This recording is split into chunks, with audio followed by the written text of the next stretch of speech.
We want to get right to Hurricane Dorian this Wednesday morning. It's making its way up the East Coast. That's a live look at Melbourne, Florida right now, where winds gusted near 60 miles an hour overnight. And let's take a look at the satellite right now. Dorian moving north. The National Hurricane Center warning about a life-threatening storm surge. And this morning, there is utter devastation in the Bahamas, where Hurricane Dorian made landfall 3 times as a Category 5 storm. 3 times. So here's what we know right now. Florida, Georgia, the Carolinas, and Virginia all are under states of emergency. The storm is now a Category 2 hurricane with winds hitting 105 miles per hour. We have team coverage of this expanding and still powerful storm. Ginger starts us off with the very latest from Jupiter, Florida. Good morning, Ginger.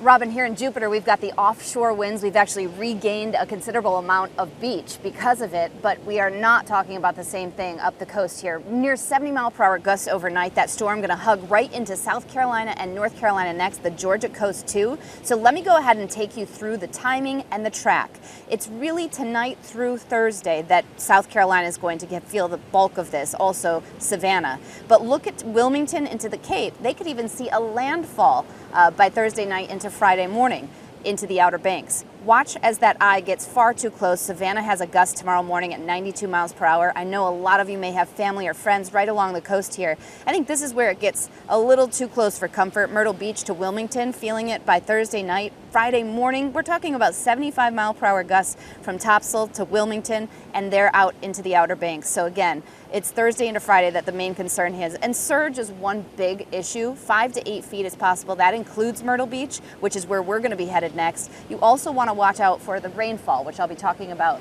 in the coming moments. But we are not going to be staying here because we are now on the southern edge. Dorian has passed to our north. We are heading up to South Carolina next. Let's head back to you for now, though, Michael.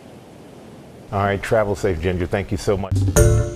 Hi, everyone. George Stephanopoulos here. Thanks for checking out the ABC News YouTube channel. If you'd like to get more videos, show highlights, and watch live event coverage, click on the right over here to subscribe to our channel. And don't forget to download the ABC News app for breaking news alerts. Thanks for watching.